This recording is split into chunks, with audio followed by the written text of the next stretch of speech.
commercial sense, boxing's changed. It's about being as popular as you are a good fighter. So unfortunately, Povetkin, like first language isn't English or American.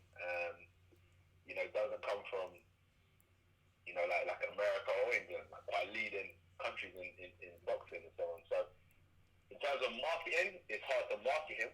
But put that aside, in terms of talent, we're dealing with an Olympic gold medalist, a world title challenger with one loss to the all-time great Vladimir Klitschko. So I've got to take him seriously. The next question comes from Stephen Mulhausen of SportingNews.com. Please go ahead. Hi guys, thank you for being on holiday questions for Anthony. Anthony, just there's so much on the line here. You got Povetkin in 22nd. Wilder, Fury look like they're going to fight later on this year. It seems like it's all set up for you to face the winner of that fight. But the question is, how do you keep all the emotions that's gone on with Wilder and Fury, and how do you keep that centered, and how do you stay focused on Alexander Povetkin? Like when I turned professional, Wilder and Fury were 5 years ahead of me. So I kind of looked at those guys and thought, what are they up to with their career? So now I'm on my journey. I've surpassed what they've done. I've set a new level of what should be done in the heavyweight division. And I just focus on what I've got in front of me, which is Alexander Povetkin. There's so much glitz and glamour out there in the heavyweight division, don't get me wrong. But at the same time, everyone knows in the heavyweight division, it's a puncher's game. It's one punch that can change the course of history.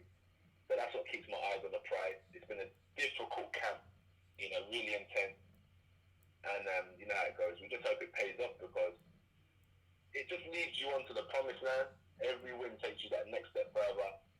And it's like snakes and ladders. 1 foot wrong, you slide right back down and you're at the start of the pecking order again. The next question comes from Eddie Goldman of No Holds Barred. Please go ahead. Thank you very much. Hi, AJ. I just had a chance to... Hi, can you hear me? Yep. Hi. I just had a chance to rewatch Povetkin's fight with Klitschko from about 5 years ago. And while you obviously have a very different style from Klitschko, you're going to have the same height and reach advantage. He was sort of lumbering in, trying to land overhand rights.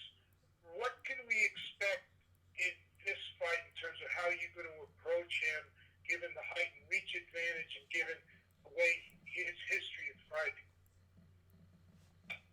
I look at different fights, like the Marco Huck fight, the David Price fight more recently, then the Christian. I don't know. Povetkin fights differently in all of his fights. I think the thing with him and Klitschko, there was a bit of political issue that they really wanted to prove themselves. Then you look at the fight with Christian Hammer, where it was a 12-round breeze. But with that being said, how am I going to approach the fight? However I want to approach it. Maybe I might just box and keep it simple. Maybe I might keep a tight guard and go pound for pound with them, trade for trade. It just really depends how I feel. But the reason why I say that is because I'm versatile. I can keep it long or I can slug it out. It depends what I analyse from my opponent, as soon as I get in there, if I'm honest with you. I never really go in there and say, this is exactly what I'm going to do from round 1 to round whenever I get them out of there. I just analyse them punch by punch and I'll switch up my style as the rounds go along. Once again, if you have a question, please press star, then 1 on your telephone keypad. The next question comes from Carlos Toro of Sightful. Please go ahead. Hi, Anthony Joshua. Thanks so much for taking time to talk to us. I was looking back on your debut fight earlier today, and even at the time, you came in with a ton of momentum coming out of the Olympics, and a lot of people were calling you the people's champ for the future. Did you think at that point that within 5 years you'd be headlining Wembley a second time with a third Wembley fight coming in next April? I promise you, not at all. I was actually just with my cousin now, and we was looking through some old pictures. And it made me appreciate the journey because you know how boxing is. It's rough, it's rugged, hardly any support, and you just got to build and build and build. to build to where we are today. So I can honestly say, as tough as it is, as much as it is a blessing as well, and I wouldn't change it for anything. The next question comes from Jeff Wojciechowski of Hit First Boxing. Please go ahead. AJ, just like you just said, it's a blessing what you have done in England. Now you come to America on a brand new platform with the Zone. How are you feeling on that whole movement? The Zone's big, you know. I've got a lot of time for the Zone. Like, we initially had a meeting before. Sometimes when it comes to certain meetings of boxing, I've got some real trusted people in there, i.e. like Eddie Hearn, my management team. But Eddie told me this is a meeting that I should get involved in, I should sit down and hear out what's going on. And then I did. And I wouldn't say I was sold straight away, but I was, you know, you always have to sift through everything and find out what's really going on. So we did that, and I found out that this is a really good platform to be on. It's new, it's going to take time to build, but what a way to launch it. We've got a heavyweight championship fight for 22nd. In the States, we work with different broadcasters, but this is fresh, it's new, and I like the idea of it because it's affordable, it works for everyone across the whole world, so we'll see where it goes, and I'm glad to be a part of it at the beginning. Hopefully I can get some shares in the company sometime down the line. The next question comes from Cheyenne McCargo of Blue Blood Sports TV. Please go ahead. Hey, what's going on, AJ? I'm good. We know that Fury and Wilder is scheduled to take place at the end of the year in the big fight. In recent interviews, I've heard you say that that you must fight Wilder, win or lose this Povetkin fight. Why the change of heart when you had the opportunity to face Wilder in 2018? And also I heard that you stated that you are overlooking Alexander Povetkin in this fight, looking past him to Deontay Wilder. Could you elaborate on that? Yeah. With Wilder's situation, when I sit back and think about it, I realize there was a lot of talking. And he's done well to build a profile off of the back of my hard work. So I give him credit for that. But ultimately, when we're all in the same division, we all have to fight. There's no doubt about it. People were saying Canelo was ducking Triple G. They're about to have a second rematch, a double fight. People don't duck each other. They fight at the right time when the deal's right. It's the same principle with me and Wilder. We'll get it on as soon as the deal's right. That's the only hold up with that situation. And unfortunately, time doesn't wait for no man, and time didn't wait for us to kind of get our negotiations together. So we have to keep it moving. But with Povetkin, what I said is that after I fought Carlos Takam, Wilder called me out and said I've been ducking him, I've been dodging him. But I'd never heard a word from Wilder before then. So with that situation, I always entered my next fight as if I was going to fight Wilder next. So remember, I've been negotiating with Wilder's team from after I fought Carlos Takam, so we'd be impatient. Then I found out I was fighting another champion. So I thought, all right, if I win this fight, I've definitely secured the fight with Wilder. So I boxed carefully. So what I'm saying is that my mind's always been on what's next. I've got to win this fight to fight Wilder. I've got to win that fight to fight Wilder. But now it's like, I'm going to fight Wilder regardless. So I just got to focus on Povetkin, go in there and have fun. Don't be cautious because it's ruining my style, my aggressive style. Just go out there and just take out Povetkin like I would do any other opponent. The next question comes from Michael Gross of The Boxing Voice. Please go ahead. Hey, what's going on, AJ? All good, thank you. Bro, you? I'm doing pretty good. How's training going? It's difficult. Sparring's been tough, you know, but yeah, it should put me in good stead with potentially 12 round fight in a week. Speaking of sparring, I see you were sparring with Martin Coley and Ajit Tambell. Can you speak on why you picked those guys? You know, sometimes we find it difficult to get sparring sometimes, and sometimes there's sparring all over the place. Some people that I spar with, they like to train before, so sometimes people aren't having fights, so we just get in anyone. And what I've learned is that it is good to have similar styles of my opponent. But at the end of the day, anyone who's throwing punches at me is doing me a favour. So Coley's very strong, and he knows the game. European champion, he knows the game, short, stocky fighter like Povetkin. And then we've had various other sparring partners come in. So, yeah, that's the thing. The main thing with sparring is someone throwing shots at you, learning how to defend, counter, whether they're tall or small. you just learn all the time. So we're willing to spar. We're open to spar anyone. Gotcha. A couple months ago, I heard you on the Stephen A. Smith show, on his radio show, and you stated that you would like to fight at the Dallas Cowboys AT&T Stadium. Can you say why you picked that stadium out of all the ones in America? I like Vegas, of course. You know, I like New York as well. If everyone's going in one direction, it's good to try something new. So that's the only reason, is because it holds a lot of people, like 100,000, 80,000 or something like that. And I think with what we've built in the UK, you know, people are patriotic, they get behind their athletes, they'd love to travel across seas to come and watch one of their homegrown athletes fighting one of the major stadiums in the States. So the issue that I found with the other stadiums, 20,000 or so, it's not a big issue, but I would like to cater for the people that have been riding with me. So I know that stadium has 100,000, so that just makes more sense to me. Absolutely. Now, your promoter, Eddie Hearn, just made a big signing last week, Alexander Usyk, and he's talking about moving up to heavyweight. Do you see him being a big-time contender at the heavyweight division?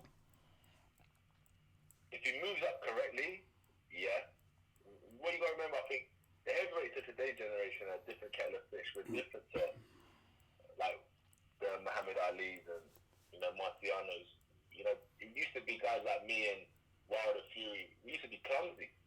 But now our coordination's good. We can punch. We're strong. So Usyk needs to move up at the right stages and just figure out what it's like being with 17, 18 stone guys that can punch very hard, because it's not just based on skill, it's heavyweight division. It's based on your will as well, how much you can take. So if he moves up correctly, I know he's had a lot of amateur experience. He's done well as a cruiserweight. But if he moves up to the heavyweight division, it will also test his will along with his skill. So it'll be really interesting to see how he develops. And he's more than welcome, because he's a good asset for the sport. This was emailed. What does it feel like standing in front of 90,000 fans at Wembley? Now, it's my normal now. I was speaking to someone about this the other day. You know, from when I first started boxing, 3 years later we was at the World Championship, European Championship, the Olympic Championship. I turned professional. You know, 2.5 years later, 3 years later, I'm fighting for a World Championship. 3.5 years later, I'm at Wembley. So what certain people dream of, I've managed to make it my normal. So I don't know. It doesn't mean much to me anymore. I'm just rolling with it and just having fun with it. We have a follow-up from Stephen Madalson of SportingNews.com. Please go ahead. It's had a follow-up for Anthony, and Eddie, if you want to chime in on this as well, it'd be appreciated. I wanted just to get your thoughts on why do you think Povetkin is so vastly underrated heading into this fight? Do you think it's because of all the Wilder and possible Fury talk, or is it just the fact that Povetkin's skills are just not aren't up to snuff to a lot of people's time? No, well, I'll jump in. I'll jump in. Go ahead. No, I'm listening. Go ahead. Well, for me, you know, I think this is a fight where anybody in boxing is telling me this is a tough fight, you know. And this is a fight where, what AJ commented earlier, he doesn't have necessarily the commercial value of other fighters. But when you look at the independent ratings, you know, we use the Ring magazine, he's number 3 in the world. So if you can't take him seriously, then, as people say, you don't know your boxing. But, you know, I think that the key here is the progression of Anthony Joshua. This is his 22nd fight. And in that fight, in that period, he has dealt with Dillian White, Dominic Breazeale, Vladimir Klitschko, Carlos Takam, Joseph Parker, and after September 22nd, Alexander Povetkin, all within 22 fights. So what he's doing is continuously boxing the best in the world, the top 10s, the other world champions, the legends, the guys who come in at short notice that could have potentially affect his style. And now, another mandatory challenger in Alexander Povetkin. 1 defeat, Vladimir Klitschko. That is it. And in all the other fights, but also in this fight with Povetkin, it's not just about what you're facing with Povetkin, it's what you're facing with the team and with the country as well. Because let me tell you, the world of boxing, Andrei Rybinsky, the country of Russia, even the government, they are absolutely desperate for Povetkin to beat Anthony Joshua, for a Russian heavyweight to knock out a British heavyweight at Wembley on September the 22nd. So in my opinion, this fight is Anthony's toughest outside of Klitschko, and maybe even including Klitschko, because of everything that's at stake. So we take this threat extremely seriously. I think this is even a tougher fight than some of the other guys that are getting mentioned as future opponents. So I know that also this is a great fight for Anthony Joshua to show his improvements and to show that he's the very best heavyweight in the world.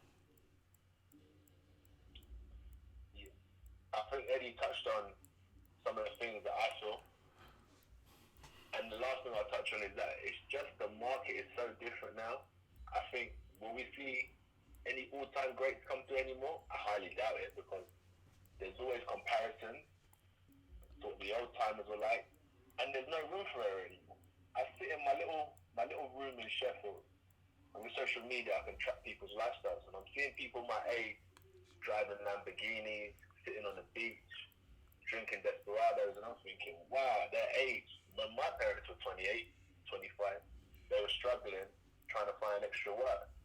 So no one showed the struggle. And what makes this fight and the boxing industry so difficult now is that it's all about your perfect record, a perfect fight.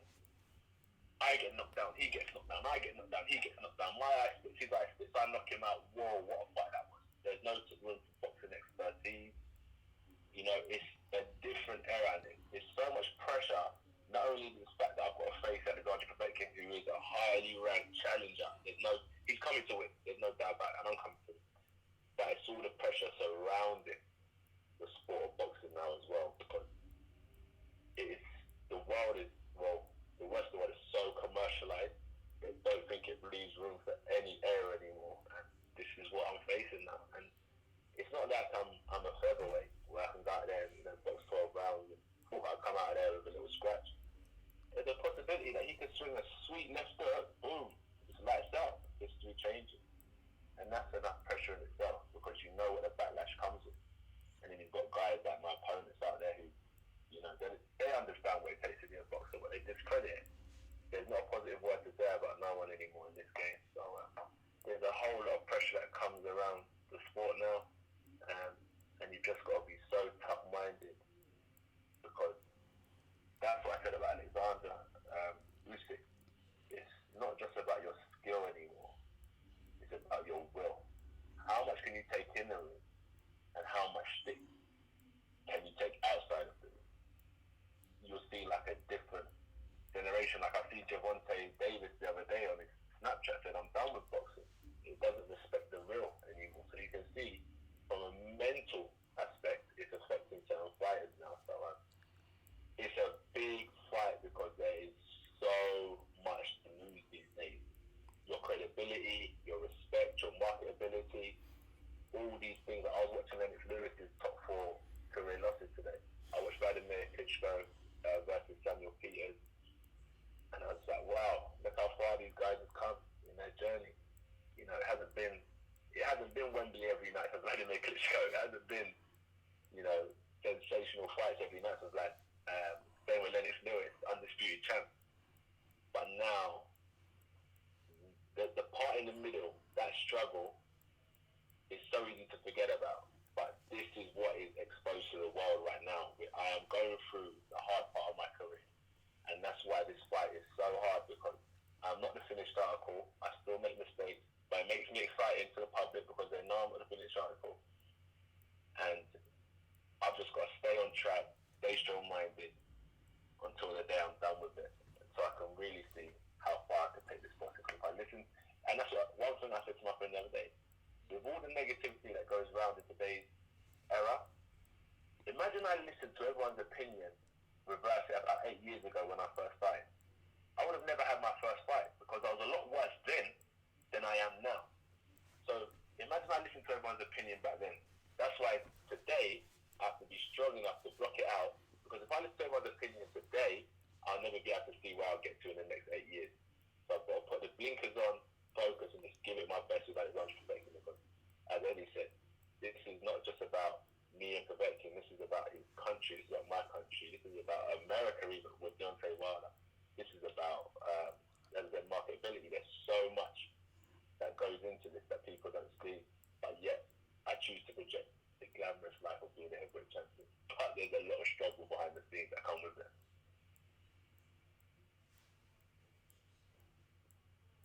And we do have a follow-up from Michael Woods of Ring. Please go ahead. Anthony, boxing is a niche sport in the United States. You are much more popular there than any of the fighters are here. It'd be hard-pressed to get anyone into a 100,000-seat stadium. The fight fans in the United States, they don't know most of the American boxers or the other superstar boxers. What I'm saying is I'd like to see you come and fight in the United States to have some of the fans here get to know you, and that would help build up a fight with Wilder. Is that what maybe you're going to do next? Let's say everything goes to plan. I beat Povetkin. My sights will be set on Deontay Wilder to fight. Potentially, 99.9% sure it should be in the UK. But providing that didn't happen, this is the issue that I found is that if I start talking about it now and I don't do it, maybe I'm not sure. But what I would do is I speak to Eddie and I look at the contenders. If America's the right option for me to fight there, I've fought there before as an amateur and I'll fight there again as a professional. No problem. So we'll figure out what's right for my career. But at this stage, I'm looking at one fight ahead. If I beat Povetkin, which I'm confident I will, I'm looking at fighting Wilder at Wembley next 2019.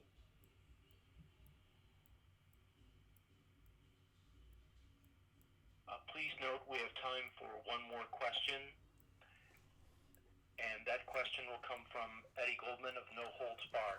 Please go ahead. Thank you very much. I'll make it very quick. Anthony, would you like to make a prediction for this fight with Povetkin? 12 rounds, probably. 11, 12 rounds. He's a tough cookie. He'll stay around for a while. Joshua. And I'll win. You can't hear me, Joshua? So, yeah, we're at an elite level now. These guys, they don't just come with skill, they come with a lot of determination as well. So, yeah, I reckon. New media. 12 rounds. Hello. That's a mindset. I've got to have anything shorter than that. Death Row East. The conference has now concluded. Wow. Please note, Dazn Public Relations will distribute transcripts. Death Row East, new media, believe in that. Disconnect. Nah, I ain't disconnecting. Hello? Hello? Hey, bro. Hey, I'm the Wilder of media. Man, hold on. Let me. Yo, I pressed the button and it said doo-doo and put me in the queue. And then I couldn't answer no. Man, come on, man. I just said, all right. Y'all got this. That's cool. I'm the Wilder of media. Wow. That's why they call it ask who you from. They didn't let me ask nothing. Wow. And they let somebody ask. Someone said light skin and bomber. They let. Okay, yeah. Oh, you motherfuckers. All right. Okay. Oh, wow. I can't ask my question. Wow. What up, Fight World? It's your boy Ego. Hold on, man. Let me get queued up. That's crazy. They let someone ask 2 questions, but I can't ask one. All right. New media. Death Row East. Believe in that. Y'all seen it. If you listen to this on replay, I pressed some things on my phone. I don't remember when it was. And it said, doo-doo. It made this noise. That means you're in the queue. They cleared, man, I'm the Wilder of journalists. I wasn't even going to add nothing crazy. You know what I'm saying? I'm a professional. I know how to act. Wow. But if just the great thing is this was live and it was documented. If you listen, you'll hear me press some buttons. And then it says doo-doo. That was supposed to put me in the queue. It doesn't tell you what place you're in the queue. I don't know. But they can't hear you unless they patch you in. You know what I'm saying? I can't talk. I can't just be like, yo, Josh, where Wilder? I can't just get on the phone and say nothing. That's, you know, they try to have it so it's like, you know, so it's order so they can silence people if need be, if someone's like belligerent or some shit. Wow. Okay. Yeah. You motherfucker. Yeah, the zone. I can't ask one question, huh? I got a bigger channel than like everybody else that called in, but I can't ask the UK no questions, huh? All right. Hey man, I'm about to go get my iced coffee. They try to duck the boy, man. I can't ask one question, one, to Anthony Joshua. Hey, bro, man. This is why New Media Death Row East is available to you live and direct. Cause like I don't know who you. Shout out to Blue. He's the only one that I heard ask something really relevant. You know what I mean? Everybody else was like, oh, how's it feel to be shirtless in front of 90,000 people? I mean, am I right?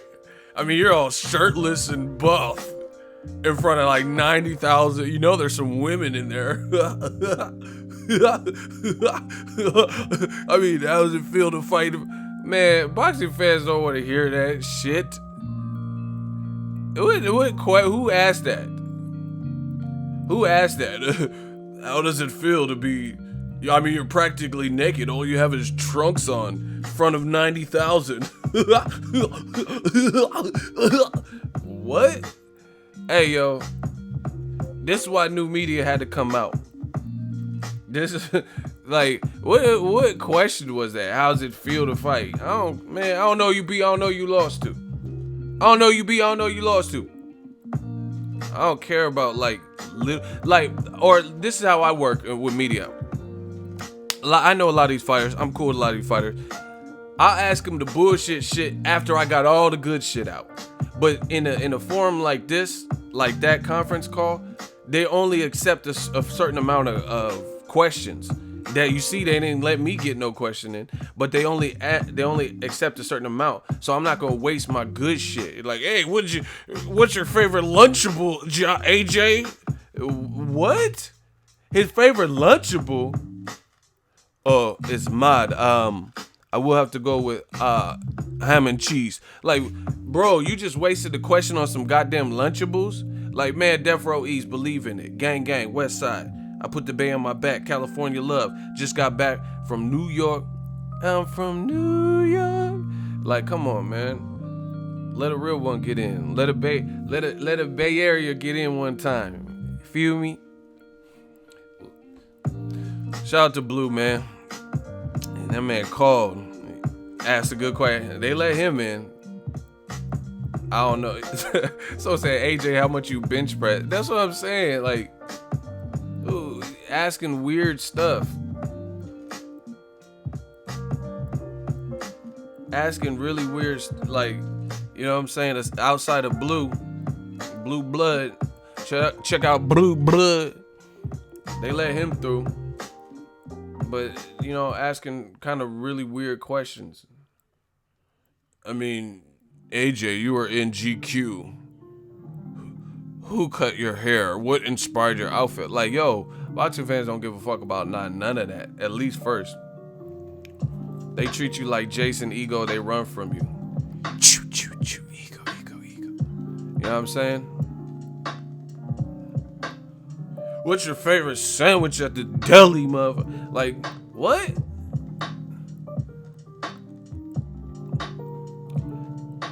See, man, I feel like Muhammad Ali of this shit. I shook up the world. I shook up the world, man. Ego, you needed to put a super chat in, bro. A-side money. Nah, I ain't got to do. Them other motherfuckers asking about oh, what type of chest hair do you have if you grow it out? Is it taco meat or is it kind of curly? Like, them motherfuckers didn't put no super chat. Why I gotta put in super chat? Man, I'm ego. Motherfucker, I am boxing. What y'all talking? Yeah, get that dentist dude. I seen him. That's why I was like, click. You know what I'm saying? Man, we back. Why y'all care about my money? Worry about you. Worry about your checking and savings.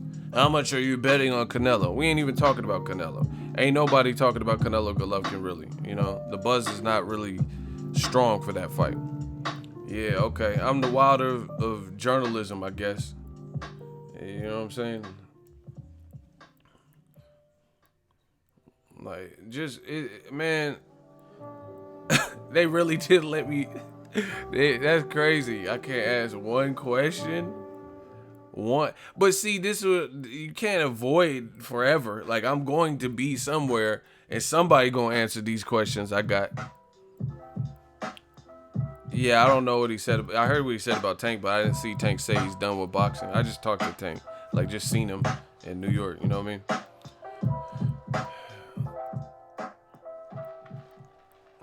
They softball questions, you know, majority of them. How does it feel to fight in front of 90,000 people? I mean, like, just as a boxing fan, really, let's unpack this. Someone said Joshua, Coke or Pepsi. That's what I'm saying. Chappelle Show or In Living Color. God damn it. Like, listen. Let's unpack this. This is I can't read these false questions y'all asking are hilarious.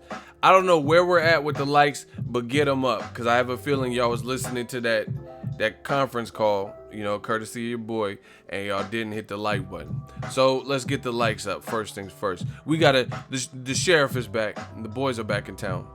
You know, smash the like button. Let's unpack that statement.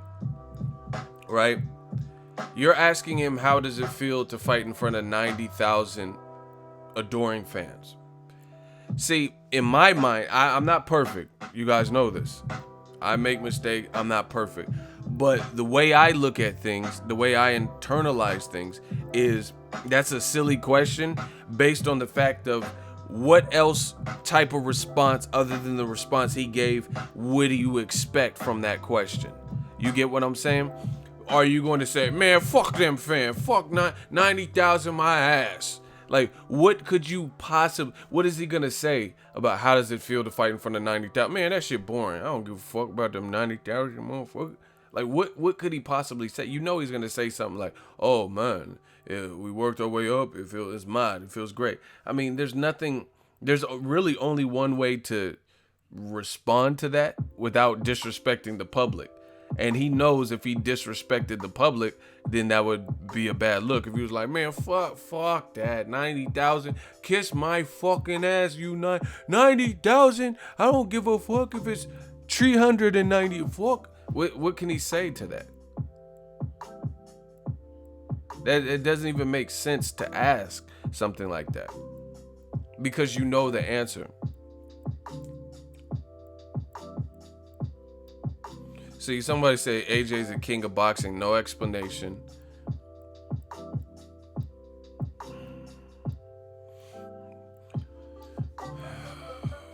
Man, he said 99.9% the fight happened. Man, I don't know what they was talking. I gotta re-listen to. I was just, see, they say I'm biased. If I was biased, I would have been talking all over that. But I didn't. I let y'all listen to it uncut. I tried to squeeze a question in. They didn't let me through. I called in on time. I did everything, followed the protocol. I'm a true professional, right? You know, I'm not, this game ain't like, I care about relationships, and, you know, I'm not out here. I just not, like, some people are out here overly opinionated for no reason. We don't do that over here on New Media. I'm not just out here screaming on somebody or you know, saying, calling someone, accusing someone of this and that when I don't believe it, you know? Like, that's just not what I do over here. I'm a professional. I just want to have a conversation. I just want to get my questions. The same due diligence you gave all those other guys, you know, I just want my shot. I want my opportunity. You let people have 2 questions. I can't even get 1. Okay. Yeah. And see, listen, that's kind of like some Donald Trump shit. You know, it's like they want to control the media. They want to control, like, oh shit, nothing too hard. But the thing is, you can't control it. Someone said, AJ, what's your favorite romantic comedy? The Notebook. Yeah. You can't control the media like that. To be honest, it's like Ronda Rousey sparring bars. Let me tell you what I'm talking about. So there's fighters who have sparred with Ronda Rousey. Hold on, y'all. Let me see where these likes are. I'm not just dropping gems I didn't even have my coffee. I didn't get my question. I didn't get my coffee. I gotta see where we're at. I might cut this off. You know, yo, we gotta get them likes up, yo. We have 200 plus people in here. We have 122 likes. I didn't get my coffee. Y'all gotta jam them likes up, man. I'm trying to drop gems. Man, I'm on 2 different time zones. Just got back from LA. Y'all gotta hype this thing up. But I'm gonna tell y'all. I'm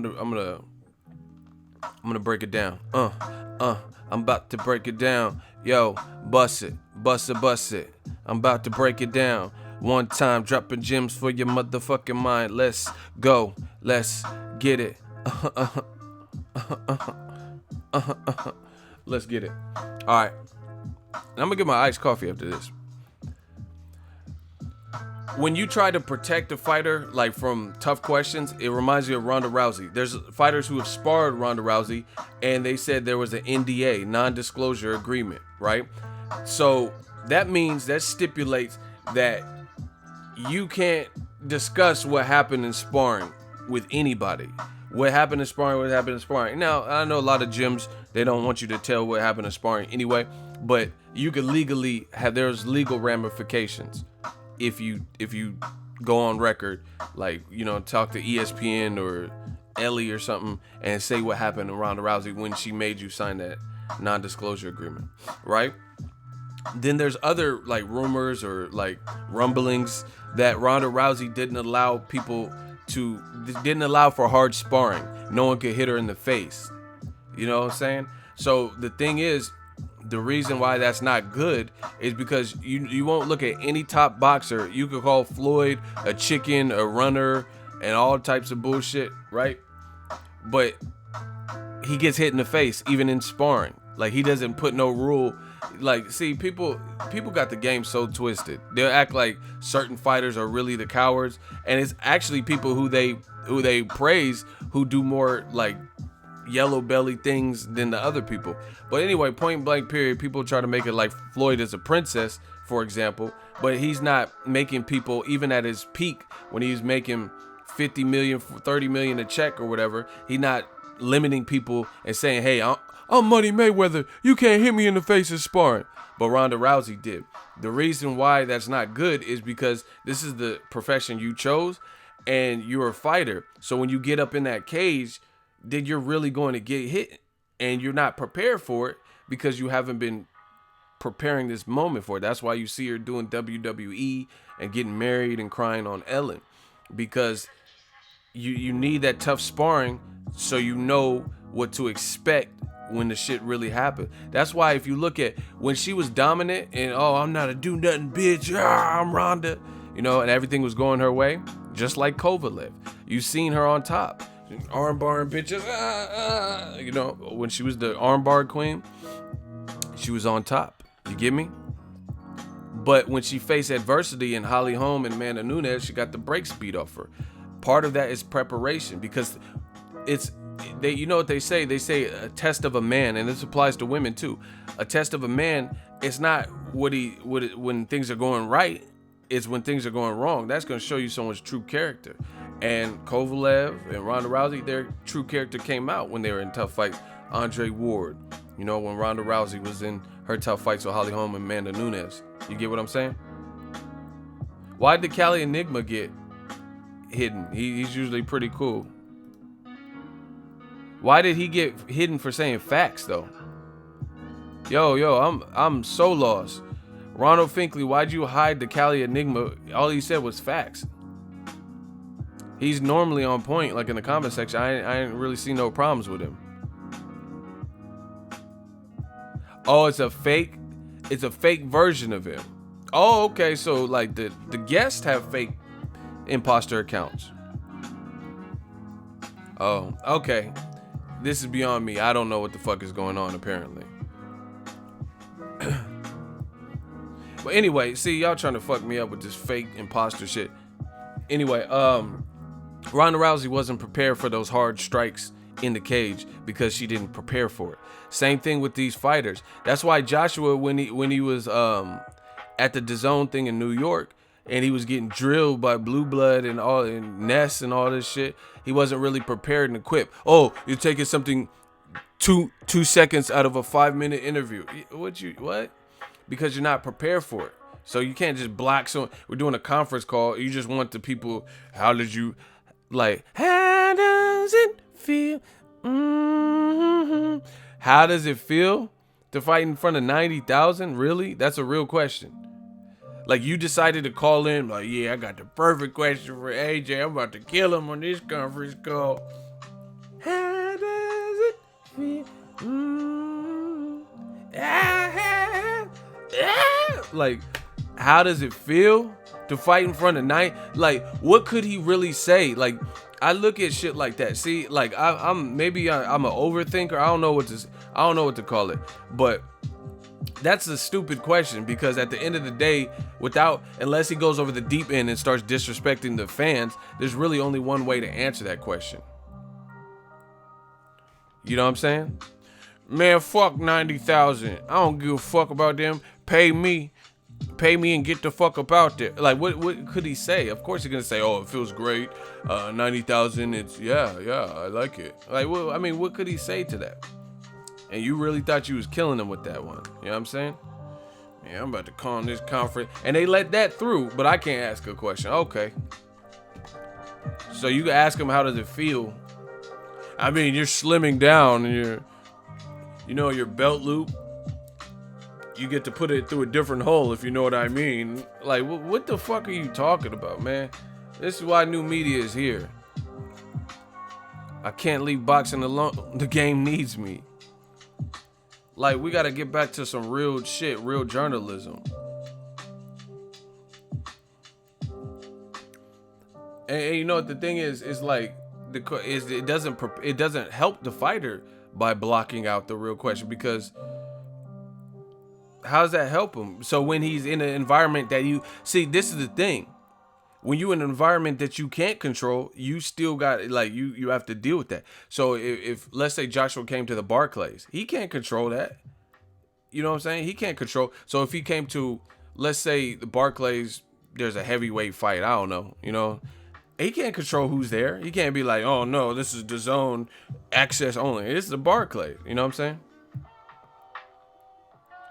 Hey, just block that dude that said I'm biased. I'm not arguing with no stupid shit like that. Just block him. Y'all see him in the comment section. Gal, oh my God, bow, oh my God, bow. Let's get it. We on some Call of Duty shit today. Listen, I already told y'all. Instead of saying you're biased, no, we're off that. That's cool. You think I'm biased? Say you're biased because. Continue that sentence. Listen, as boxing fans, we got to stand for something. When they say I'm biased, that's fine. Hear them out. You want to be objective, neutral. That's cool. You don't have to just take my word. But if they only say you're biased, period, then we're not fucking with that.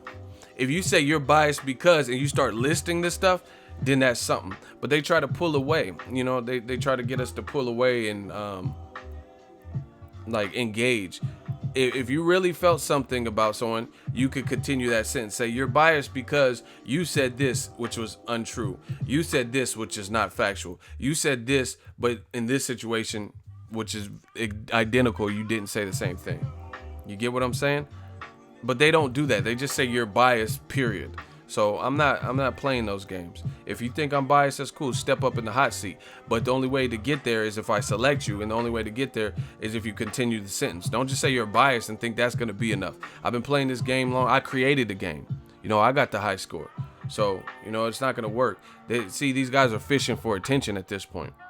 You know, they're fishing for attention. They just want my attention so bad. I see it. You know, other motherfuckers put up a video. I'm in New York. Andre Ward is at the forum, I guess, and he went to the Superfly card or some shit. And the comments is about me. What the fuck? How you Andre Ward saying I didn't even watch Superfly. I don't know you beat. I don't know you. I don't know who won. I don't know nothing. I'm on the East Coast. And then because Andre Ward did an interview, they talking about me. That's how you know we winning. Straight up. That's how you know we winning. I don't have nothing to do with what he said in that interview when I wasn't even at the fight. I didn't even watch the fight. It wasn't like it's a package deal. Yes, Andre Ward, that's my dude. Shout out to him, real brother. Shout out to the whole Bay. But it's not a package deal where even if I haven't watched the fight, no matter what his standpoint, someone's like, yeah, Ego's gonna watch this and suck Ward dick or something. I'm like, well, where is this even coming? Where's this energy? I'm on the East Coast, man. See, that's how I know who get money. If you moving and you get money, you don't have time to see. Like, you know, when I see Dre, it's love. Keep doing your things. Go watch The Contender. You know what I mean? But that's what happens when you have two different people who are out there trying to get this money. You know?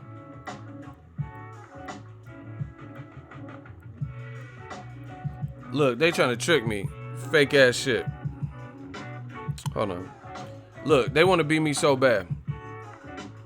Look at this fake ass shit. We apologize.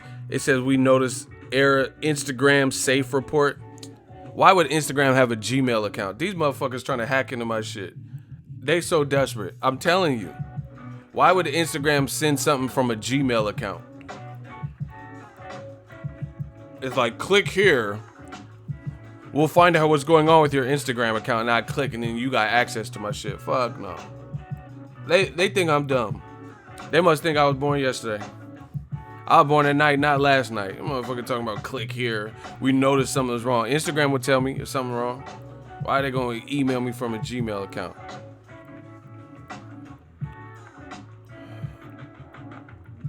Are you not going to comment on the YouTube fight? I don't know what you even talking about. What YTube fight? That sounds like a porn site. What is YTube? Man, y'all got to leave me alone with this bogus ass shit right now. What the fuck is YTube? You definitely ain't from around these parts. Ain't nobody in YouTube boxing stratosphere call it no YTube. You a fucking informant.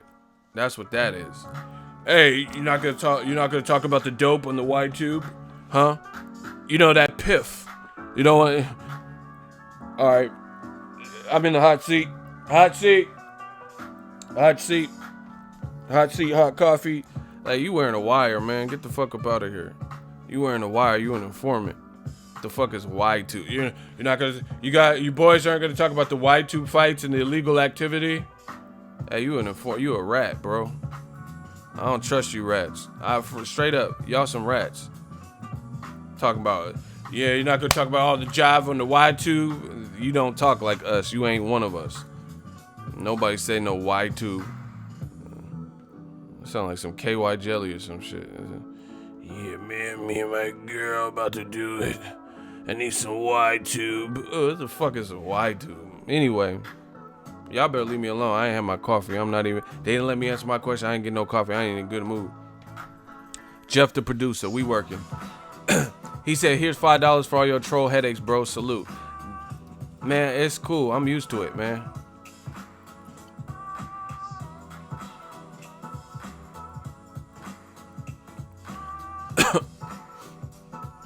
Ego, what question were you gonna ask? That's a good one. I was gonna ask him something very simple. If y'all want to hear, get them likes up. If y'all want to hear the question I was gonna ask Anthony Joshua, get them likes up. And can I get a hell yeah? I'll tell you. And it wasn't even nothing crazy, but it was gonna be something that I wanted to hear. I want to hear his response. You know what I mean? I want to hear your. Shout out to Chazamine, 2 pounds super chat. Glad you're back for the live streams. Pure laughs, man. These boys is rats, man. A bunch of rats. All right, y'all want to know? I'm gonna tell you.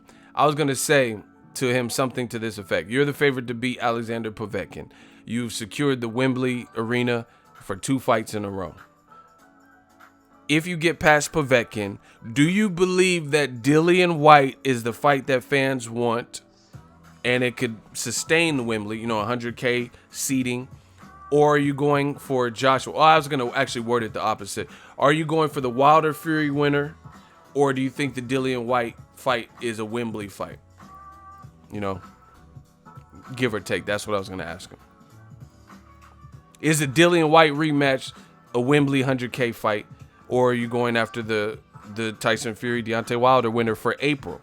That's all I wanted to know. And I couldn't even ask that. See, I'm, straight up, I just want to know, what is your priority for April? If you get past Povetkin, which you are the favorite to do, what's your priority? That's all. That's all I want to know. It wasn't like, oh, yeah, you been doing. I wasn't going to do nothing crazy. And, I seen a lot of people like, yeah, put him in a hot seat. I'm a professional. I'm not going to, just go crazy, But I do have questions.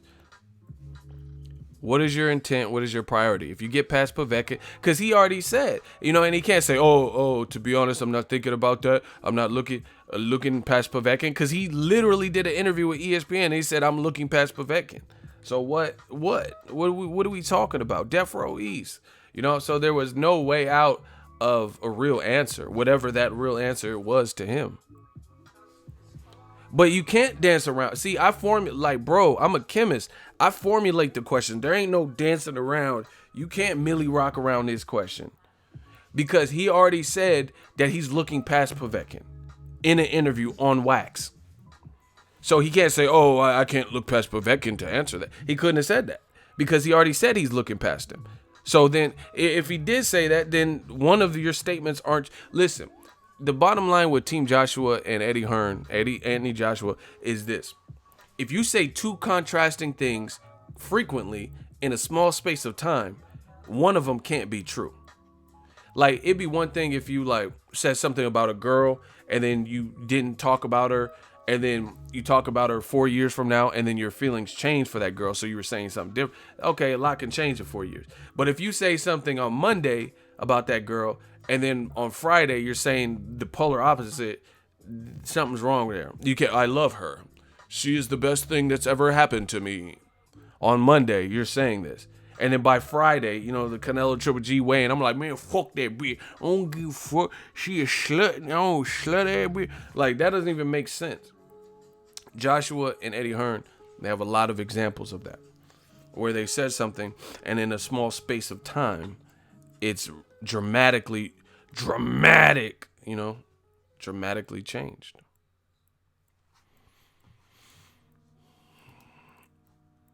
But I couldn't ask my question. Man, I'm not dealing with no mandatory. Man, fuck a mandatory. You know what I'm saying? And you know what the funny thing is? A mandatory is this. With a mandatory, the funny thing is this.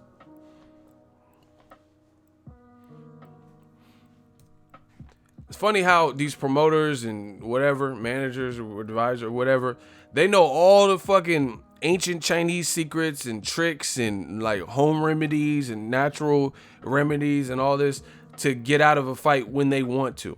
When their mandatory is dangerous with low risk or high risk, low reward, they know all the extensions and the paperwork to fill out, the tax documents and W-2s and all types of shit to get out of the mandatory, or to file a medical extension, or find some way, a loophole, and technically I fought my mandatory on Christmas, which was a holiday, and it was a leap year, so technically I'm not due up for, they know all the tricks. But then when the mandatory is somebody good, then all of a sudden, that's when they know the trick. But when the mandatory is not what the fans want, then all of a sudden they don't know them tricks anymore. It's like, I've been in boxing too long. I see it. I see the games. I see what's, like DMX said, too many games being played. How's it going down? Stars to the stars, and I got to know now. You know, they have all the secrets and, you know, the secrets of the universe to get out of certain mandatories and what paperwork to fill out to extend it or prolong it when it benefits them or when it's the game plan that they want. But then when it's not, when it goes against what the fans want, all of a sudden they don't. Shout out to Joe Blow, £2 super chat. Gang. Kendi Linder. See, Eagles Army shooters got my back. He said they got out of the Ortiz mandatory. That's what I'm saying. Like, how come there was no 24-hour deadline for Luis King Kong Ortiz? Straight up. Straight up. How come it never got to that serious where, let's say Luis Ortiz, when he was the mandate for AJ, how come the Klitschko negotiations didn't take too long and then they said, you know what? Guess what? You got to fight Luis King Kong Ortiz. Fuck the Klitschko fight. He coming off a loss anyway. How come it didn't happen then? Do you guys see what I'm saying? Like, when something has happened so frequently, it's kind of hard for me to believe in my heart of all hearts that it's just a coincidence.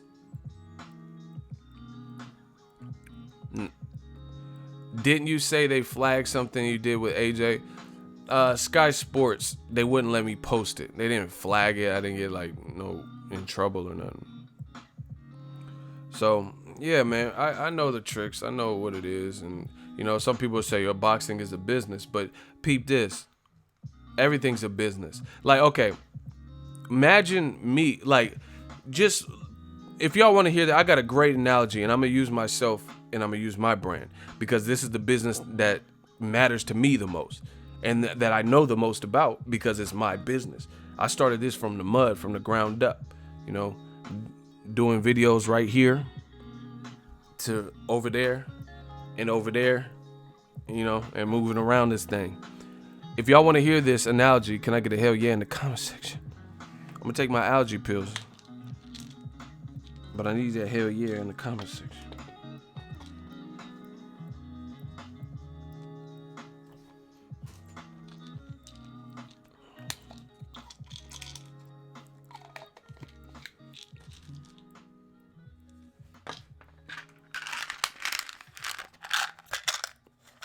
Shout out to Allegra.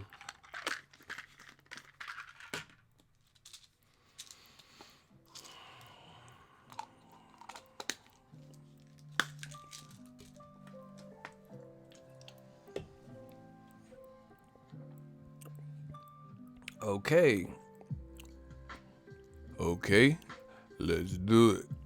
Shout out to Tango and Cash. Where were we? I know we talk about politics. Hold on, I'm trying to think about my exact thought. We're talking about politics regarding... Somebody just referenced what I just... Like the last thing that I was just saying.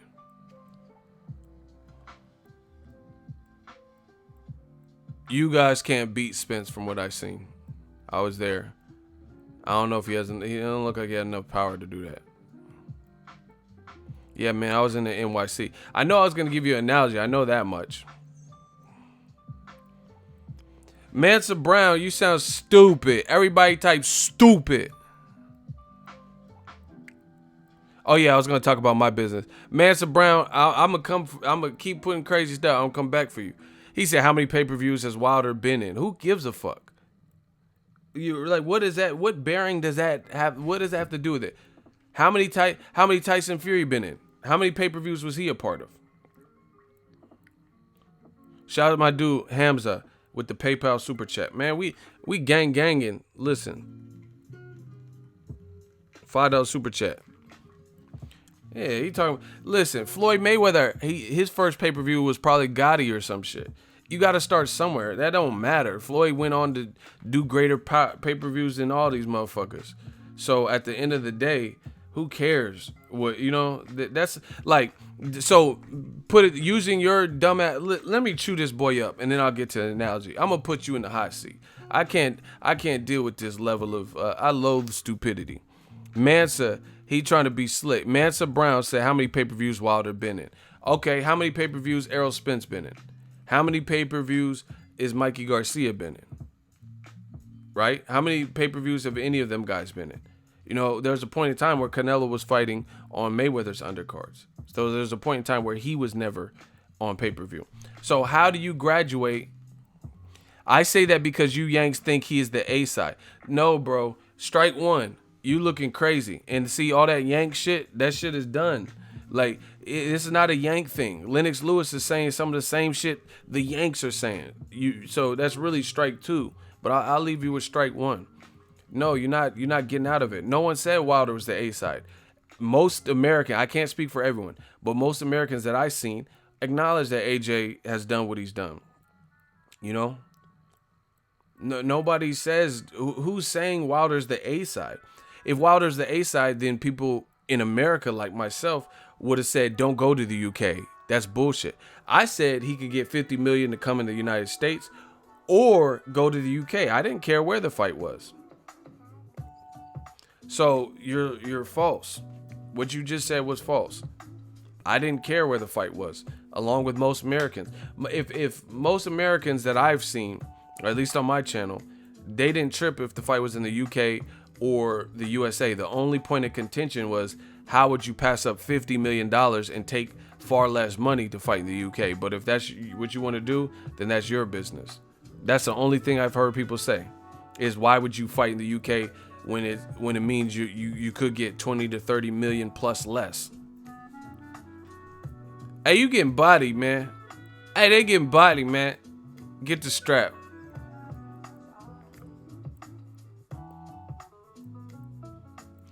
Should I even keep going, or should I just get to my analogy? Should we just block this dude? Because I don't think he got no work for me. He's not even saying nothing. He just disappeared.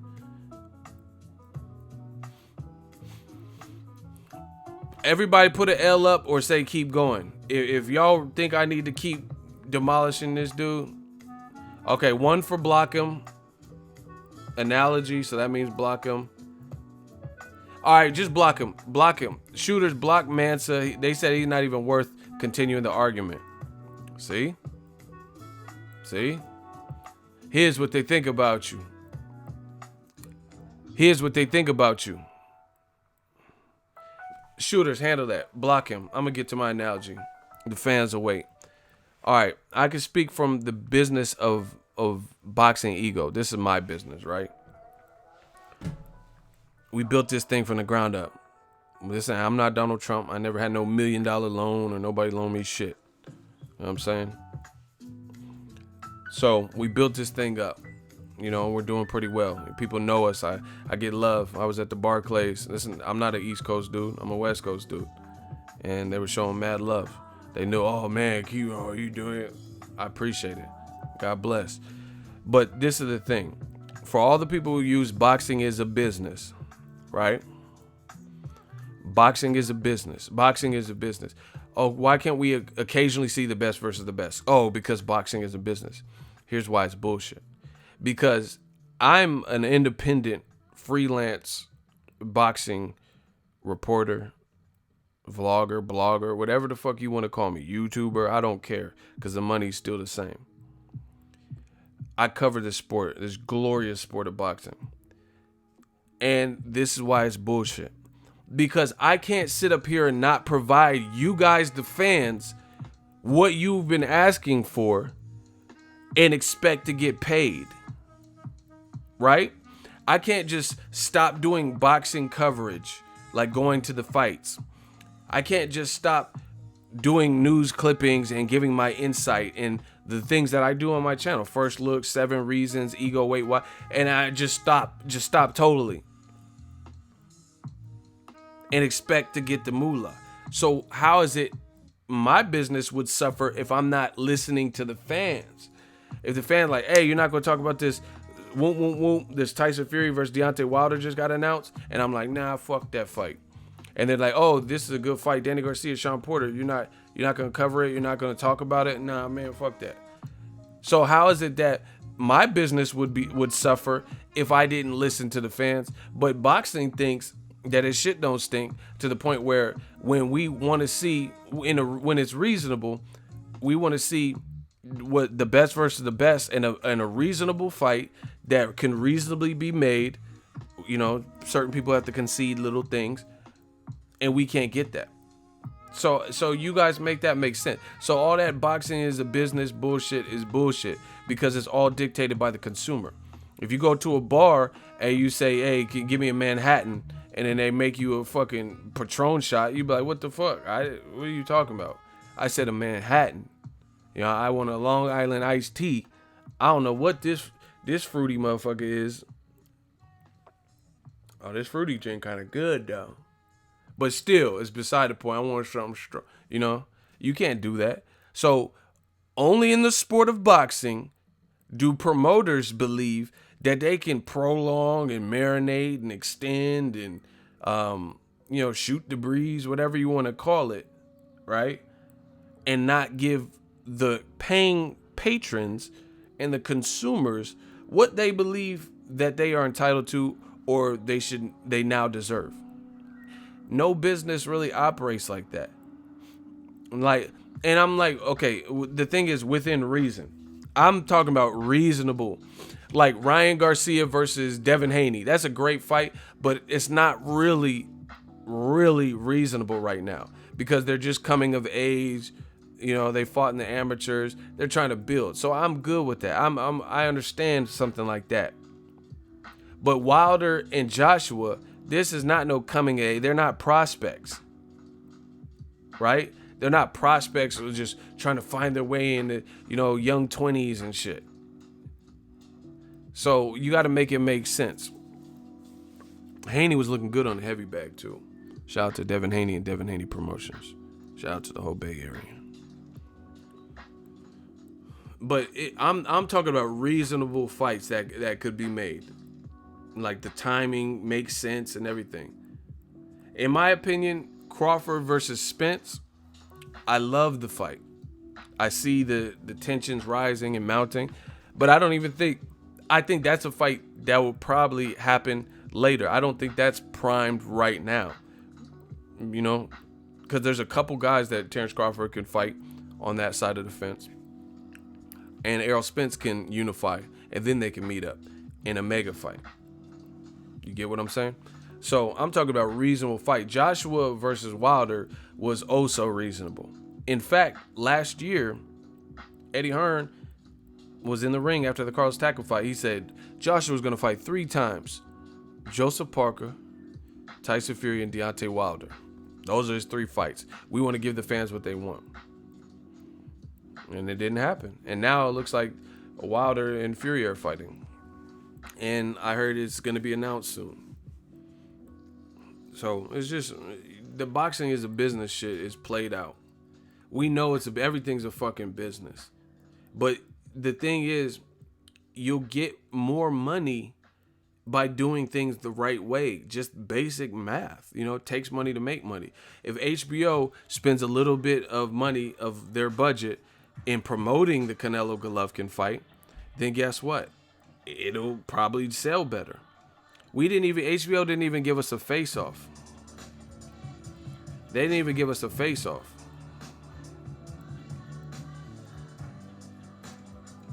They didn't even give us a face-off. So what are we really talking?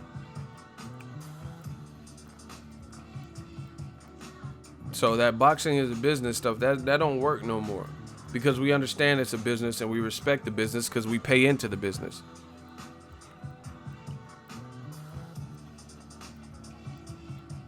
So all of us are like stockholders. We have tiny shares in this great sport called boxing.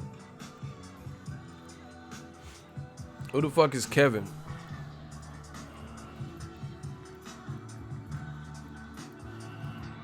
Who is Kevin? So they could screw AJ over in the contract as long as AJ got 50 mil? No explanation. You see, this is what they do.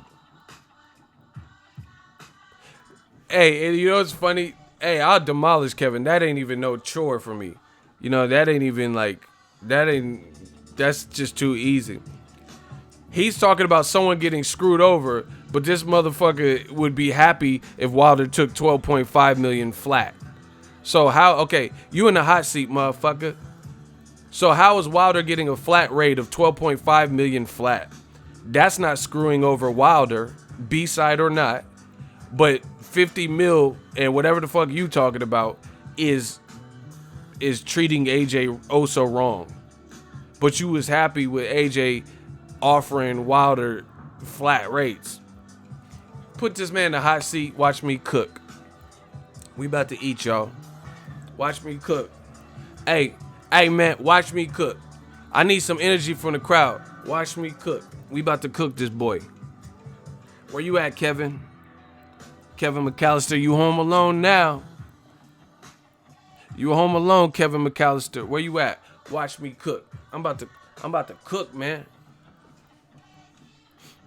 No one can predict how much the fight revenue. Strike one. Okay, we about to cook. You got to do something, baby. You got to come up, get the strap. You got to come harder than that.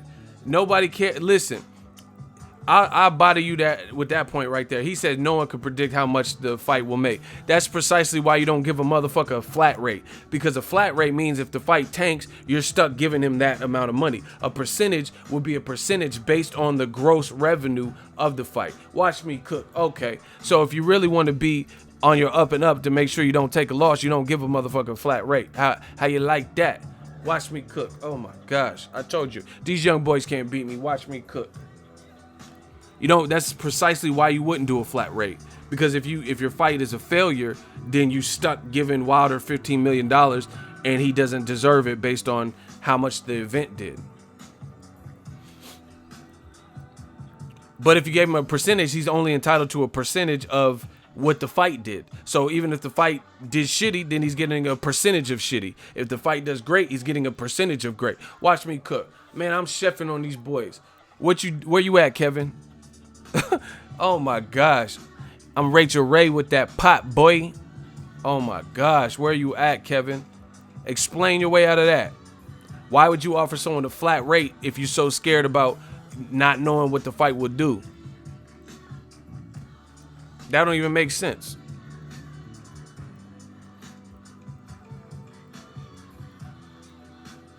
How is that different from Joshua getting 50 million and signing the contract? Oh, you clearly clueless. 50 million was just a guarantee. He was also entitled to 50% of the back end money. Get this boy up out of here. Both sides get screws. Get him out of here. You don't know what the fuck you talking about. Joshua, the 50 million was just a guaranteed slot of money. He was also entitled to a percentage on the back end. You don't know shit about boxing. Get him out of my face.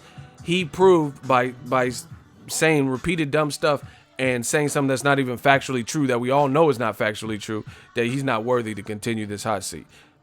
He said, oh yeah, Joshua's getting screwed. How are you getting screwed? 50 million guaranteed no matter what you do. Look, Siri even talking to me. Look, Siri don't even understand it.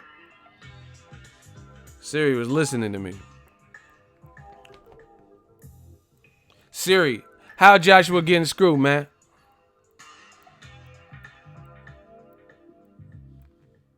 Hey, Siri.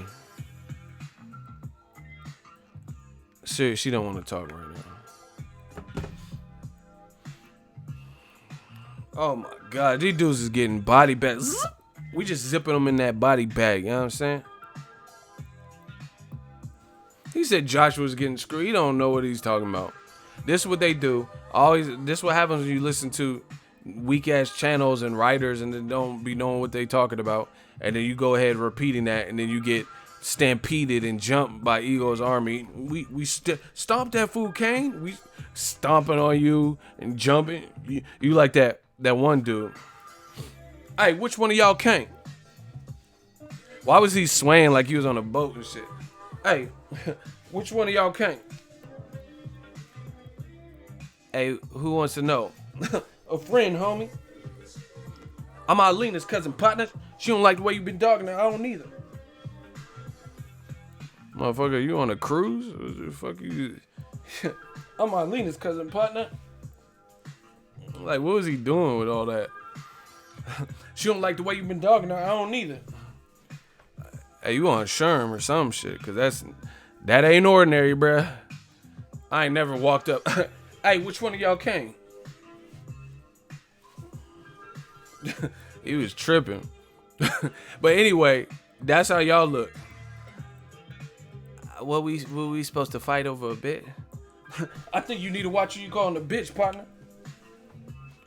Motherfucker was salsa dancing and shit. I think you need to watch who you calling a bitch, partner. Let's get it, man. Hey, he was tweaking with that.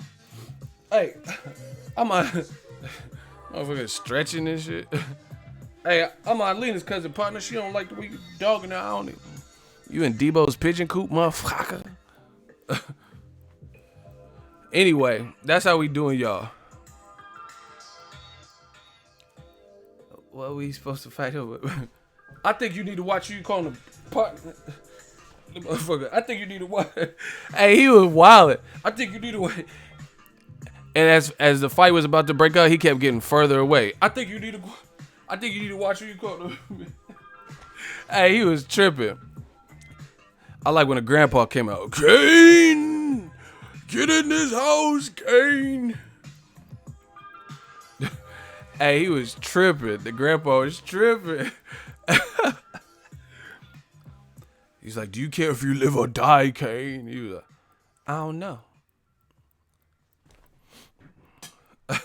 Shout out to Jose de Jesus, $5. So Pacquiao didn't get paid for his last fight. I believe ESPN Bob Adam is up to my promoter. He owed me money, and I don't know. That's what he say. I did a video about it. Check that video.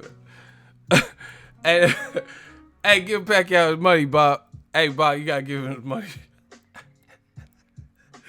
Hey, Pacquiao tripping. Mayweather, me, Ego Weather, everybody been telling Pacquiao the same shit. And he want to get the message. I went to Bank of America and I checked my statement and Bob, he never sent me the $45 million he owed me. Like, what? Hey, bro. Hey, Bob got you. Bob. That's how they re-signed. That's how they re-signed Crawford. They gave Crawford some of your money. Crawford, I know. Terrence Crawford signed with me. Do this multi-year deal. I'll come up with more money. Hey, Bob, that's fucked up. Hey, how you gonna give Crawford some of Pacquiao money, Bob? That's how they got Crawford on that multi-fight deal. Crawford like, you. Hey, Crawford caked up. He's spending Pacquiao bucks. But I seen Terrence Crawford. He has a new pair of Jordans, and I believe he used my money for the retro, the concrete retros. Hey, Bob. Hey, Bob. Oh my God. They gave Terrence Crawford Pacquiao money to re-sign. Shout out to Bud, man. Omaha. He got Warren Buffett type Nebraska money now because they gave some of Pacquiao shit to Crawford. Hey, shout out to Compton CPT. I see y'all. Oh my God, Bob. Terrence Crawford. I'm gonna make you an offer I know you can't refuse. Check your bank. You'll have some Pacquiao type money. Oh my God. Bob, he still owe me for that my fight with David Diaz. And David Diaz, I don't even know if he still fight. But I never was paid. Like, hey, bro. That's why I'm gonna eat. I'm gonna get in where I get in. I'm gonna get in where I fit in. You feel me? I'm gonna get my money about this game. Cause they don't give a fuck about you. Man, fuck it. I'm gonna get my money. Death Row East. Believe in that. Hey, Faith, baby, come to Death Row. We gonna start. Listen. Come to Death Row. This game don't give no fucks. You better make sure you make a smart business decision. Because you will get got. That man Crawford living luxurious. Hey, Faith, baby. I don't got that much money on me. Death Row, I don't really carry that much cash in me. In case one of y'all try to run up or something stupid. Hey, fake baby, come to Death Row. We gonna start printing our own money. You know what I'm saying? Bob Arum took that Pacquiao money. Crawford, it's all here. Here you go, Crawford. Crawford from the hood, so you know he just took the money like, oh yeah, thanks, Bob. That's how you do it. Like when you on some street shit, this how you exchange the money. Oh yeah, okay. Yeah, thanks, Bob. Start. Motherfuckers be fixing their hat and shit. Like, motherfucker, we just seen you with that money. Here, Terrence.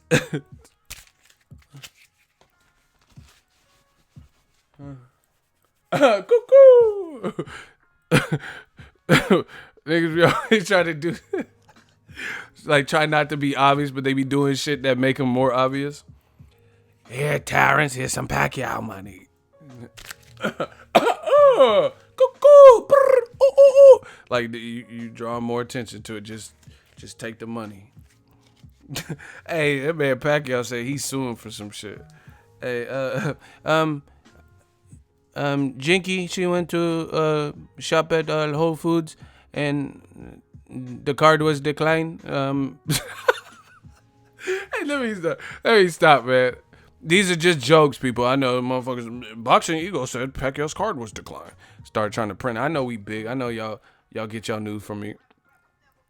My wife, Jinky, she went to Whole Foods to get a rotisserie chicken, and the clerk, she said that my debit was declined. ESPN didn't send the funds. Hey, ESPN, get that man his money. Hey, give Pacquiao his money. Hey, ESPN Plus, get Pacquiao. Hey, isn't it ironic?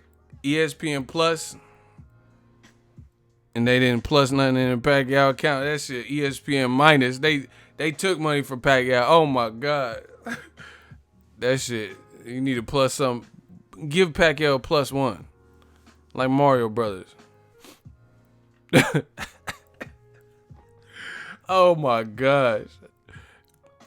Hey, Pacquiao, no one to blame but himself. Floyd been telling him. I've been telling him. You know, you got to be your own businessman. That's why I don't care. Like, I'm my own businessman. It's called financial freedom. You know what I'm saying? And Pacquiao wanted to make things easier, and this is what you run into. And this wasn't even a top-ranked fight. They were just doing the U.S. distribution.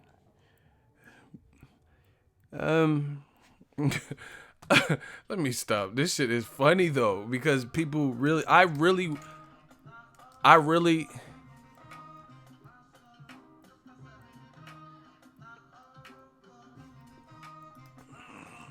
told Pacquiao, like, I did video, and then see every time I say this shit, y'all said I was hating.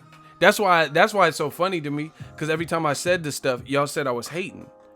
Oh, you're the Pacquiao hater. You're hating him. All right. Then what happened? Now Pacquiao at Coinstar and shit. And y'all gonna blame me for that. Pacquiao dumping the change in the Coinstar, waiting for the receipt to take up front. Like, come on, man.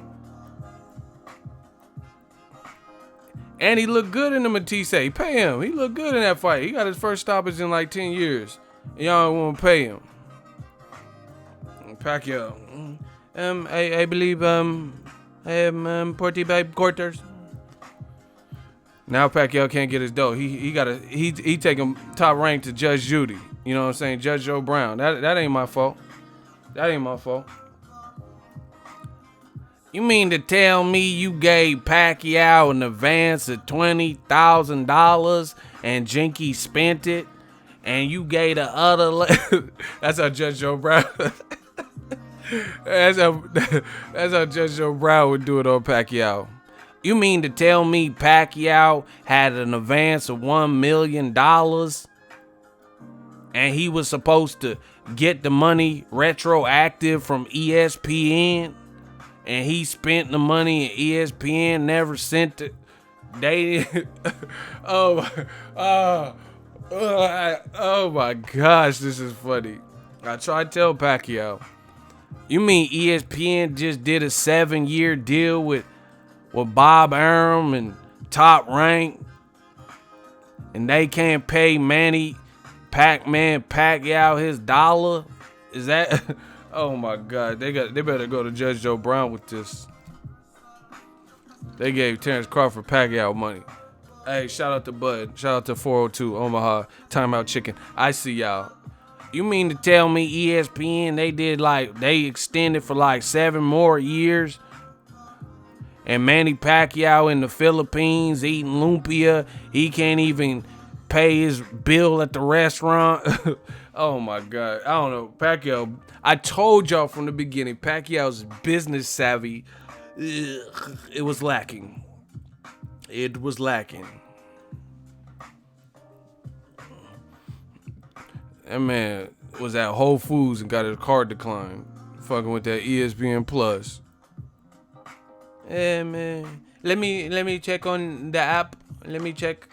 Let me see if the app ESPN Plus has my money. He looking everywhere for.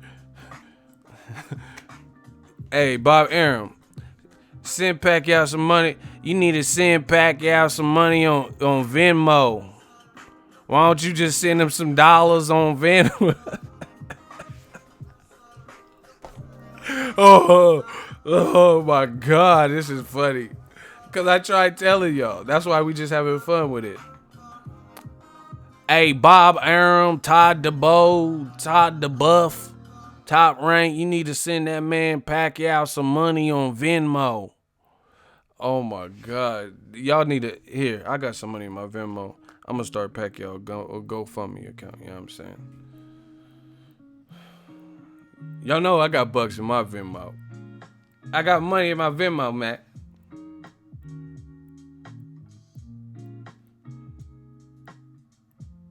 Look, I got money in my Venmo. They say I got money, man. Hey, I can't show you the dick. Hold on. Okay, hold on. I can't show you how much. I can't show you the Venmo money. I can't show you. Hey, I'm gonna send Pacquiao a little something, a little care package, you know what I'm saying? He done a lot for the sport. A division champ. That's crazy though. Yeah, he's suing. I wanna see Pacquiao in court. It's like, so what happened between you and Bob Arum in the Matisse fight?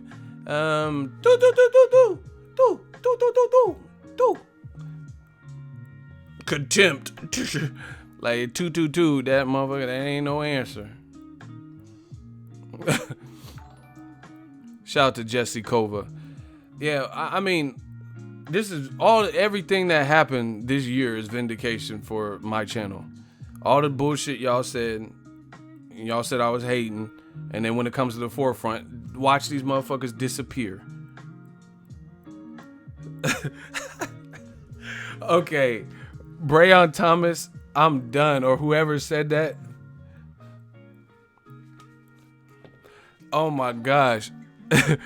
Hey, Bob Arum is Big Worm on Pacquiao. Pacquiao's the fat kid. Hey, what you want?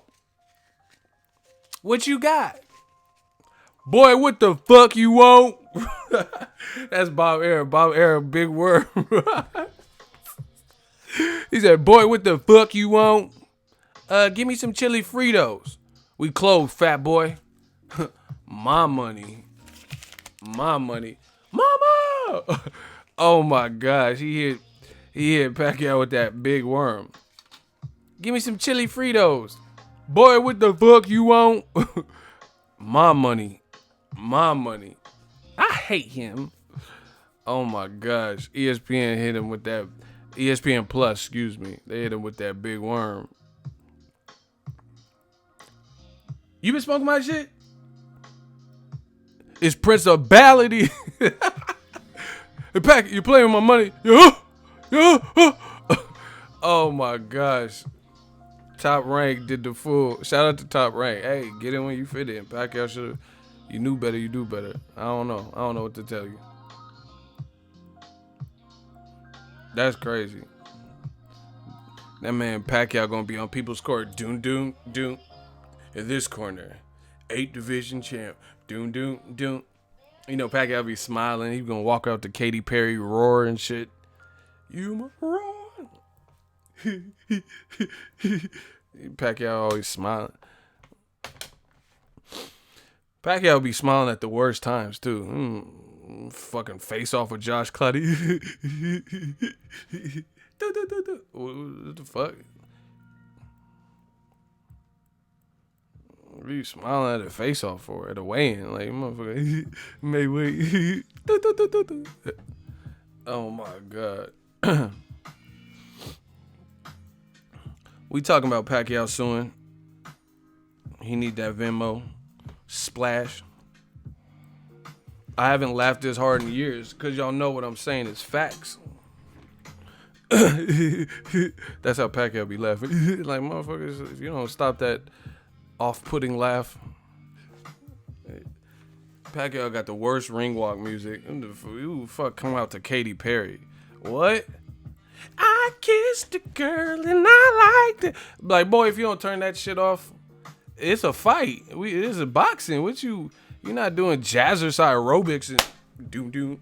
Like, the fuck you walking out to Katy Perry? I kissed a girl and I liked it. What? Hey, you need to fire Pacquiao. Fire your DJ. This is not karaoke night. I don't know what the fuck you walking out to right now. Fucking Heart Barracuda. Boom da da doom da da doom da da doom da da doom doom. Boom da da doom da da doom. Like, is this Barracuda, motherfucker? Hey, Pacquiao. Motherfucker walking out to weirdo shit. Like, it's a ring walk. Like, I'm like, yeah, motherfucker, they want to fight. And Pacquiao, he walking out to all types of weird shit. It's fucking Shania Twain. Ooh, oh, shimming bang, and drumming again. Ooh, oh. Like, what the fuck is this, yo? I don't even want to watch the fight, yo. You better come out to some G-Dep and shit, like, Beach Boys, great American music. The Beach Boys gonna get you a great American ass. Don't you ever touch it. Like, Pacquiao gotta come out with some better music. That's all I'm saying. Boom da da doom da da doom da da doom da da doom. Boom da da doom da da doom da da.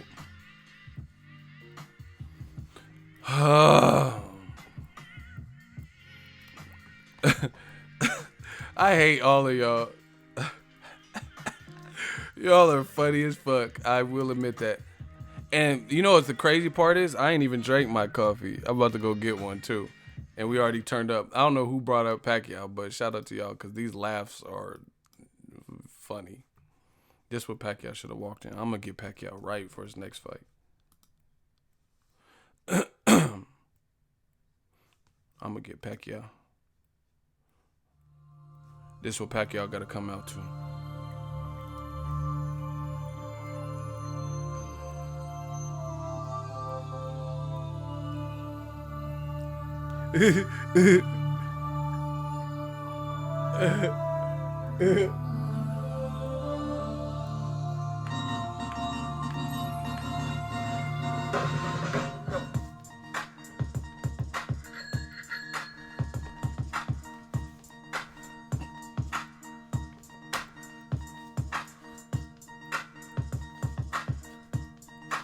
Hey.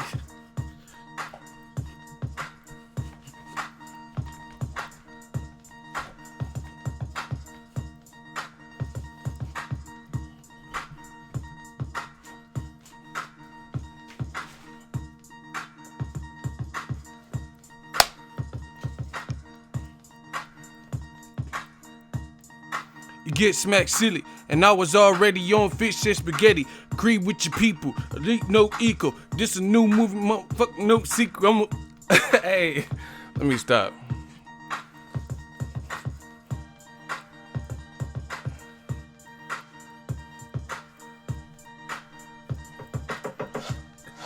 You get smacked silly, and I was already on fish and spaghetti. Agree with your people. ESPN owe me money, no secret. Let me stop. But back here we coming out with some weird ass music. Oh my gosh. Pacquiao do be coming out to some crazy music. But fucking Elton John. Like a candle in the wind. Like, why you walking out today, yo? Oh my, I'm about to go get I believe ESPN they owe me dividends. Oh my god, let me stop. This what I told y'all though. I told y'all. Pacquiao, hey y'all tripping. Pacquiao need to come out to some E40. Woke up in the AM. Tossed about in my granny. Gotta take a dump, took a Mediterranean. Been about my cash ever since I was a little young mustache. But you just wanna, don't ever demonstrate. Like a lot of these fools Earl, Brandon, Nail, them boys from Vallejo. And everybody's automatic. Burn rock. See my focus in the track. What's up? Hey.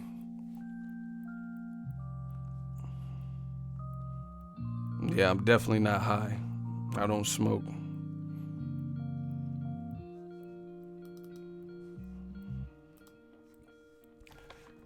Bobby Arabic Top Ranking need to give Pacquiao that money.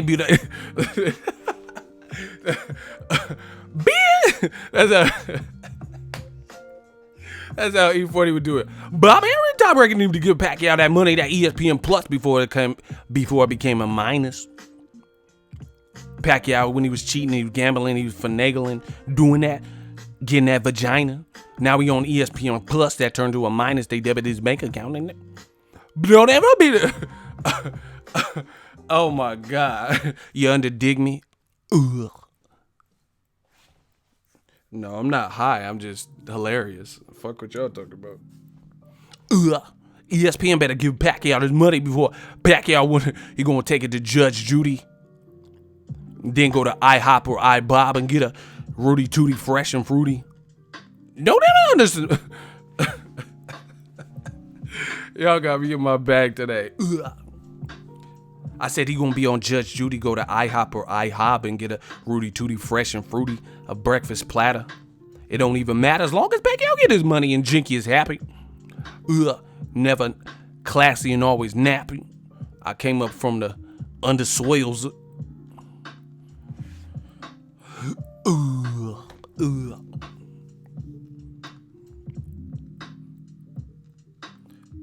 Jesus Guzman.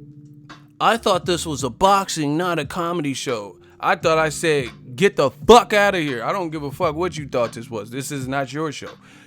Everybody go to the Jesus Guzman show and go watch him. Motherfucker, leave. I don't care what you talking about. See how they always I told you, man, 5-0. This is the hip hop police. They be trying to come in and police some shit. Well, I thought this was boxing. It's like you going to fucking Eminem telling him what tracks to be on his album. Well, I thought you were going to slow down your cadence for the song with Royce. Like, who the fuck are you? Who the fuck is this? Paging me at 46 in the AM. I thought this was boxing. But then, yet and still they stay. Like, listen, bro, this is the thing with me. I know technology. You're on a live stream, right? Well, I'm going to show y'all. It's nothing. I'm going to show y'all. Let me show you. Can I show y'all? Look. Look, front page. It says we live. In order to get to this, you have to do this. Ugh. I got a car. Yeah, show them ads. I don't mean I shopped for a car. Yeah, Google. Get that AdSense right. Here's my car. Using an app. Hold on. Get that AdSense right. Because it's new. Get that AdSense right. Okay. It's not a loan or a lease. Yeah, I don't know what you're talking about, but get that AdSense right. As long as that money. You want a car. So you use Fair car. Listen. Get approved. This is what you have to do to get to me. If you don't want to be here, this is all you have to do. Swipe. But yet and still, they would rather tell me, I thought this was boxing, not comedy hour. Why are you here? You don't even have to leave no comedy. Like, why? Like me, I don't waste my breath. If some shit is some bullshit I don't like, I'm out. Like, what am I gonna? I thought you were gonna talk about what I wanted you to talk about. Like, I wouldn't even say nothing. I feel you, Mr. J. It's coming. We take it over, and we just getting stronger. And I know we are, because when I'm at these fights, they let me know something.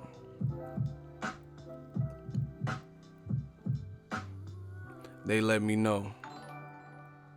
Shout out to Eric Michael Martinez in the building. We just working. But anyway, I don't know. Joshua Povetkin. Joshua Povetkin is not, it doesn't really have that much buzz to me. And neither does what's the other fight? Canelo Triple G.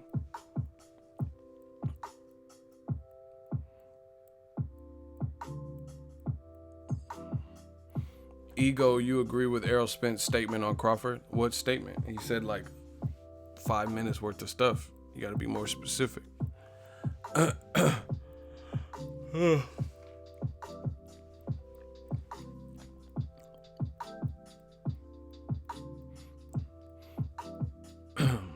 Yeah, but you see how on the conference call they were trying to build up Povetkin. He said he might be more dangerous or just as difficult as Klitschko, and more difficult than the other guys. I'm assuming referring to Tyson Fury and Wilder. I can't agree with that. Listen, I'm gonna go get the coffee and I'm gonna come back. I'm gonna go get my iced coffee. I'll be back with some more heat. Let me know in the comment section and smash the like button. Let me know what you guys want to talk about, what you want the title. Ego, I appreciate you. Thanks to you, I don't need no other source. I appreciate that, yeah. We like Walmart, but less shitty and cheap, you know. One-stop shop. I'm going to get an iced coffee. I'll be back. Holla at the kid. And we'll talk some more. Shout out to you guys for the support. New media. We on top.